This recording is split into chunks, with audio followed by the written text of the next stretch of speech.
우리 인간은 평생을 선택하며 살아갑니다. 매일매일 선택하며 살아가요. 사소한 것부터 큰 것까지 우리는 계속 선택의 연속에 있습니다. 그리고 우리는 본능적으로 선택할 때 가장 최상의 것을 선택하려고 해요. 만약에 내가 손해보는 것을 선택을 하더라도 그것이 더 낫다고 믿기 때문에 그것을 선택하는 것입니다. 근데 선택하기 전에는 좀 불안할 때도 있어요. 혹시 내가 이걸 선택했을 때 후회가 남지 않을까? 내가 잘못된 선택을 하지 않을까? 불안하죠. 혹시 내가 손해보는 선택을 하지 않을까? 아니면 내가 이 한 번의 선택 때문에 과한 책임을 떠안지 않을까 하는 그런 부담도 있습니다. 차라리 오죽하면은 그냥 누가 내 대신 다 선택해 주길 바랄 때도 가끔 있어요. 아쉽게도 누가 내 대신 선택해 주는 일은 우리가 태어난 지 1년 만에 다 끝나요. 그 이후에는 이제 다 거의 모든 것을 내가 다 선택해야 됩니다. 남이 대신 선택하도록 부탁하는 것도 그것도 내 선택이에요. 모든 인생의 선택들을 이제는 내가 다 해야 합니다. 그런데 인간은 불완전해요. 인간은 불완전하기 때문에 우리의 선택도 불완전한 선택이 많아요. 우리의 선택이 하나님을 항상 흡족하게 하면 참 좋겠지만 하나님의 마음을 항상 흡족하게는 할 수는 없어요. 우리의 그 불완전함을 인정한다면 우리가 순간순간 무엇에 의해서 그것을 선택하려고 하는지 우리의 마음의 동기를 살펴보는 것은 좋습니다. 그게 혹시 고한 욕심이라면 아마 그걸 선택하면 선택할수록 그것에 대한 후폭풍이 계속 거세질 거예요.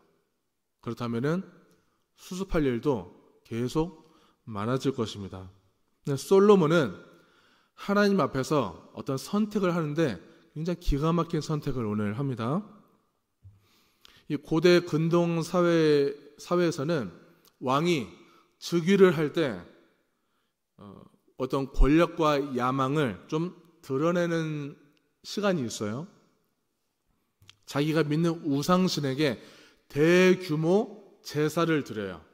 내가 왕으로 있을 동안 아무 일 없도록 어떤 거대한 제사를 드려서 내가 왕이다.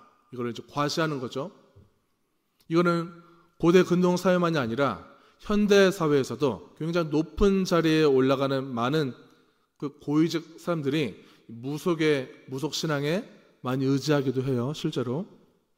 또한 왕위에 올라가면은 주변 나라의 영토들을 무력으로 공격해서 권위를 확립하려고 합니다. 내가 이렇게 힘이 센 왕이야. 내가 이렇게 무서운 왕이야. 라는 것을 보여주는 거죠. 만약에 전쟁에서 나갔다가 승리하고 돌아올 때 빼앗아온 포로들과 전리품들을 다 길게 행렬을 해놓고 행진하면서 대대적으로 과시해요. 내가 이렇게 전쟁에서 승리하는 굉장히 무섭고 든든한 왕이다. 힘 있는 왕이다. 라는 것을 계속 보여주는 것입니다. 그러면서 어떤 신전 건축을 감행하기도 해요. 왕의 얼굴을 새긴 조형물을 만들고 왕의 왕의 그 동상을 만들어서 권력을 시각적으로 백성들에게 각인시킵니다. 함부로 왕에게 대들지 못하도록 왕의 말을 잘 듣도록 그렇게 각인시켜요. 솔로몬은 사울 왕이나 아버지 다윗 왕처럼 전쟁에서 승리로 이끈 왕은 아니었어요. 솔로몬은 아버지 다윗 왕의 밑에서 궁전에서 왕자로 자랐습니다. 그리고 다윗의 뒤를 이어서 왕이 되었을 때 다윗의 통치를 받았던 수많은 군인들이 솔로몬의 명령을 기다리고 있어요. 그 군인들은 왕의 명령대로 충성을 다하는 군사들이에요. 그 군사들의 신임을 얻으려면은 왕도 똑똑해야 되고 강해야 돼요. 이제 왕이 바뀌었으니까 솔로몬은 솔로몬 자기 자신이 얼마나 똑똑한지, 얼마나 강한지 이것들을 보여줘야 되는 부분이 있습니다. 그러니까 솔로몬이 왕이 되었을 때 이런 나의 권력과 권위를 과시할 시간이 없는 거예요. 군인들도 내 명령에 잘 따르게 하려면은 믿음을 줘야 했어요. 솔로몬이 가장 먼저 선택한 것은 예배였습니다. 우리 6절과 7절을 같이 보도록 하겠습니다. 같이 읽겠습니다. 여호와 앞 곧 회막 앞에 있는 놋 제단에 솔로몬이 이르러 그 위에 1000마리 희생으로 번제를 드렸더라. 그날 밤에 하나님이 솔로몬에게 나타나 그에게 이르시되 내가 내게 무엇을 주랴 너는 구하라 하시니. 아멘. 솔로몬은 예배에 성공한 왕이었어요. 제일 먼저 예배 드리는 왕이었어요. 예배를 드리려면은 어떻게 할까요? 이스라엘의 지도자들을 많이 모았습니다. 그리고 무리들을 이끌고 하나님 앞에서 무려 짐승 1000마리를 가지고 제사를 드렸어요. 그 광경을 한번 상상해 보세요.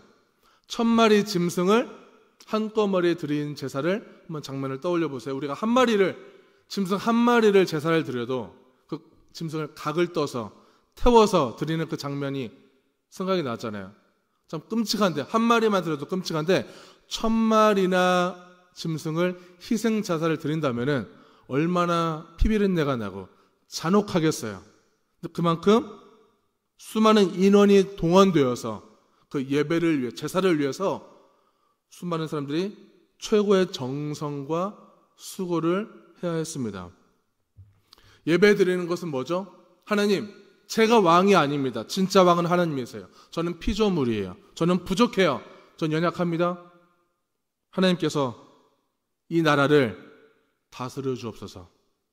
하나님께서 앞으로 생길 모든 전쟁들을 이끌어 주옵소서. 이 모든 것을 다 하나님께 맡기는 왕이었어요, 솔로몬은. 우리가 신앙생활을 할 때 무슨 일을 하기 전에 예배 먼저 드리고, 무슨 일을 하기 전에 기도부터 하는 이유 뭘까요? 우리 수시로 우리의 생각에는 또 어떤 모임을 가질 때 그 모임 속에 계속 인간의 탐욕이 수시로 파고들어요. 어리석은 생각이 자꾸만 지배하려고 해요. 그러지 못하도록, 사단이 틈타지 못하도록 제일 먼저 예배 드리고 제일 먼저 기도하는 거예요. 이거 되게 자연스러운 신앙 행위예요. 하나님 모든 것을 다 맡깁니다. 내 생각이 자꾸만 침투하지 않도록, 내 생각이 앞서지 않도록, 내 생각이 자꾸만 다른 사람들을 무시하지 않도록 도와주옵소서. 이런 마음으로 기도하는 거죠. 그리스도인들은 그래서 수시로 계속 기도해야 돼요. 그만큼 수시로 내 힘으로 해보려고 하는 유혹이 그리스도인들은 계속 들어가는 거예요. 하나님의 주권을 절대적으로 신뢰하는 태도죠. 이 모임을 주관하여 주옵소서. 이 예배를 이끌어 주옵소서. 내 삶을 선하게 인도하옵소서. 솔로몬이 왕으로 즉위하고 이 이스라엘 나라가 견고한 나라가 될 수 있었던 것은 뒤에서 하나님께서 도우셨기 때문입니다. 하나님께서는 솔로몬의 예배를 그냥 받기만 하지 않으셨어요. 솔로몬이 너무 예뻐 보였던 것 같아요. 그래서 받기만 하지 않으시고 꿈에 나타나셔서 솔로몬아, 내가 뭘 해줄까? 너 소원을 얘기해봐. 이런 말씀을 하셨어요. 이거는 하나님의 주권적인 축복을 선포하는 것과 똑같아요. 절대적인 신 하나님이 소원을 들어준대요. 그때 우리는 성도님들 같으면 뭘 얘기하시겠어요? 저 같으면 머리를 굴릴 것 같아요. 한 3일 정도 고민할 것 같아요. 가장 최상의 것을 구하기 위해서 한 3일, 한 일주일 정도는 고민할 것 같아요.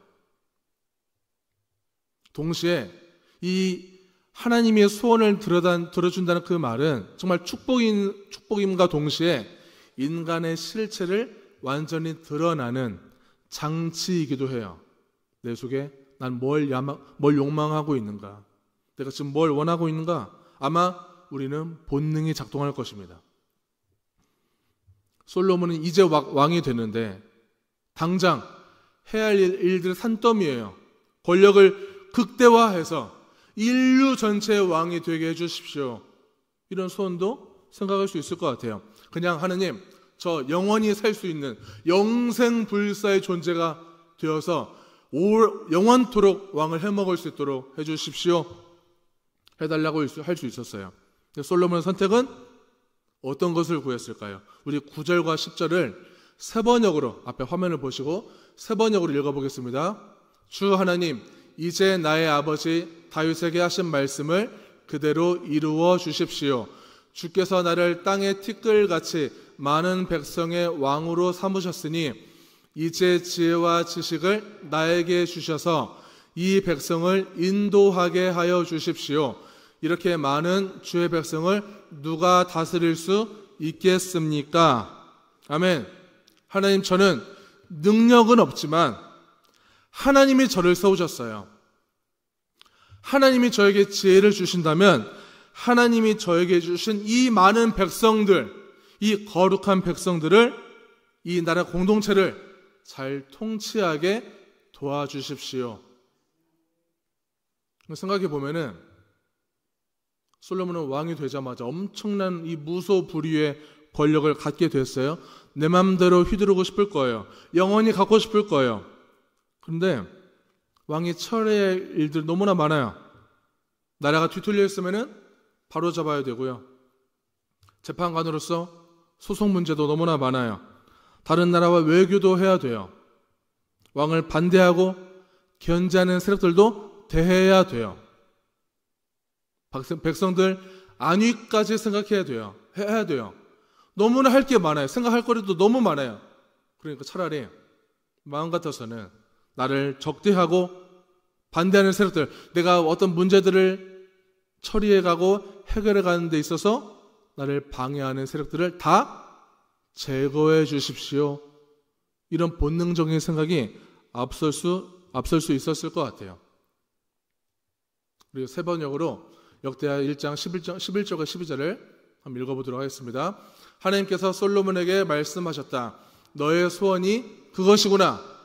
부와 재물과 영화를 달라고 하지 않고 너를 미워하는 자들의 목숨을 달라고 하지도 않고 오래 살도록 해달라고 하지도 않고 오직 내가 너를 왕으로 삼아 맡긴 내 백성을 다스릴 지혜와 지식을 달라고 하니 그러므로 내가 내게 지혜와 지식을 주고 부와 재물과 영광도 주리니 내 전의 왕들도 이런 일이 없었거니와 내 후에도 이런 일이 없으리라 하시니라. 아멘. 솔로몬이 구했던 것은 사적인 유익보다 나라가 더 중요했어요. 하나님은 이 대답이 마음에 들었어요. 내가 너에게 백성을 맡긴 내 뜻을 너는 아는구나. 너 참 마음에 든다. 이 거룩한 백성들 내가 너에게 맡긴 이유를 넌 잘 알고 있구나. 내 마음을 정말 잘 아는구나. 개인의 야망에 심취해 있구나. 내가 살 길만 생각하면은 공동체도요, 사람이 아니라 수단으로 보여요. 나에게 맡겨진 백성들, 내가 살 길만 생각한다면, 내 생존만 생각한다면 수많은 백성들은 내 권력을 돋보이게 해줄 도구 정도밖에 안 되는 거예요. 내 욕망을 채워줄 수단으로만 볼 수 있습니다.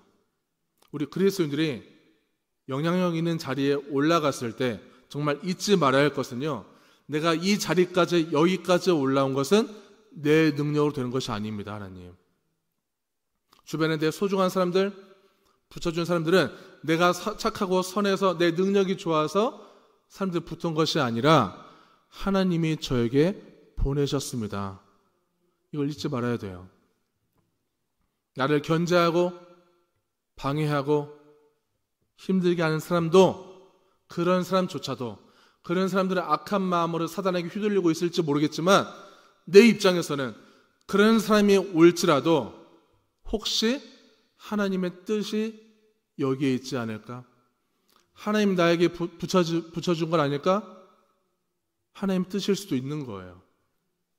그래서 먼저 하나님께서는 언제나 우리가 영향력 있는 자리에서는 내가 먼저 성화되고, 그리고 공동체 한 영혼을 살리기 위해서 나를 부르셨음을 믿으시기를 바랍니다. 하나님은 우리를 그것 때문에 부르셨어요. 예수님께서 산상수훈에서 백성들에게 이렇게 얘기했어요. 비판하지 말라. 비판을 받지 아니하려거든 비판하지 말라. 마태복음 7장에 말씀하고 있어요. 여기서 말하는 비판은 교만한 판단이에요. 유대인들이 또는 바리새인들이 갖고 있었던 그 엄격한 종교적 잣대를 들고 남의 티를 보면서 남의 들보라고 우기고 있어요. 그 티를 보면서 너 들보야. 그 들보를 가지고 있어. 너 그거 빼내야 돼. 그거 빼낼 수 있겠어? 네가 문제야. 이런 식으로 내가 절대적이라고 생각을 해요. 내가 절대적이라고 생각하면은 분별이 사라집니다. 그러면 남을 정죄하는 말이 나가고요. 남을 죽이는 말이 나갈 수밖에 없어요. 내가 절대적인데 내 말이 다 옳은데 그런 생각이 드는 거죠. 그래서 내 아집에 갇히지 않도록 우리가 내 좁은 생각과 내 좁은 그런 어떤 개념들, 내 살아온 경험들이 절대적이라고 생각하지 못하도록 하나님께 구하라. 그러면 주실 것이요. 찾아라. 그러면 찾아낼 것이요. 문을 두드리라. 하나님께서 그 방법을 하나님께서 열어주실 것이다. 그리고 여러분, 다른 사람들의 아집, 다른 사람들이 주장하는 그 고집 너무 오랫동안 묵상하지 않길 바라요. 그저 나와 다른 거예요. 나와 생각이 다르고 나와 경험이 다르고 자라온 세계가 다르기 때문에 다를 수밖에 없는 거예요. 그걸 틀린 것을 계속 주장한다? 오히려 그 영혼을 긍휼과 사랑으로 바라봐 주시기를 바랍니다. 저거 틀렸는데, 저거 내가 고쳐줘야 되는데, 이런 마음과 혈기로 바라보게 된다면 쌈만 나요. 긍휼과 사랑으로 그 영혼을 품어주시고 대해주시길 바라요. 영혼이라는 것은 품어야 할 대상이지 정죄의 대상이 아닌 거예요. 바울은 데살로니가 전서에 이 종말을 기다리는 공동체에게 삶의 지침을 말씀하셨어요. 지도자를 존중하고 서로 화목해라.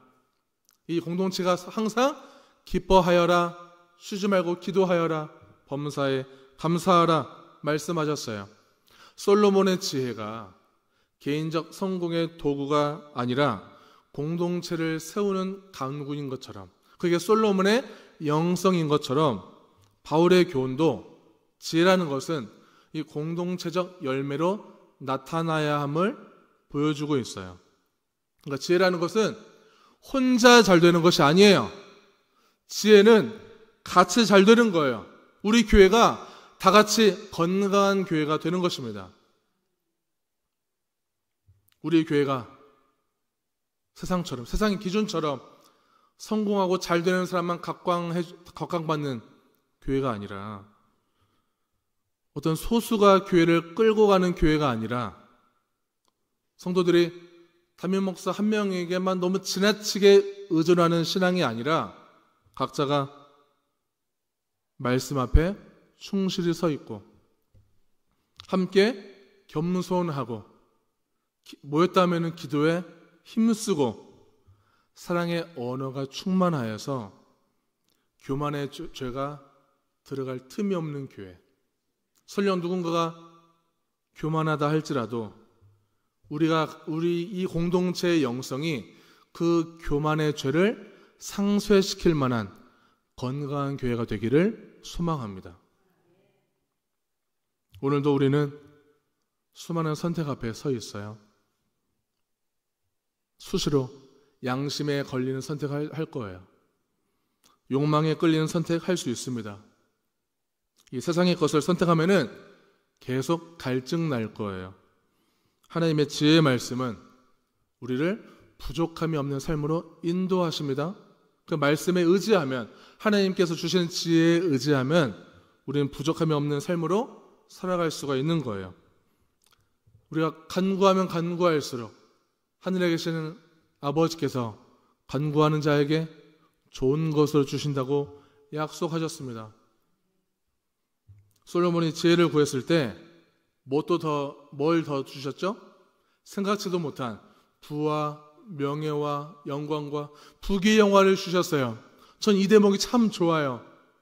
예상치 못했는데 너무너무 좋은 재물과 부귀 영화를 주셨어요. 우리가 재물을 따라간다고 한다면 재물은 멀어지겠지만 하나님의 말씀과 지혜를 따라간다면 하나님이 이것들을 허락해 주시는 은혜와 복을 우리에게 주시는 것입니다. 그리고 더 중요한 것, 하나님은 우리가 하나님의 마음을 흡족하게 했을 때, 흡족하게 하실 것을 구했을 때 하나님은 이 나라와 민족이 하나님 나라가 될 수 있도록 도우실 것입니다. 우리 각 가정과 우리 교회가 하나님 안에서 더 온전한 공동체가 될 수 있도록 간구하고 또 신앙생활이 더 만족스럽고 전 교인이 다 같이 지혜가 잘하는 신앙생활, 서로 도전받는 신앙생활, 서로 사랑이 충만한 신앙생활이 될 수 있도록 늘 기도해 주시기를 부탁드립니다. 우리 교회가 정말 하나님 나라가 될 수 있도록 늘 기도하시고 또 정말 서로에게 서로를 기도해 줄 수 있는 화목한 교회가 되기를 소망합니다.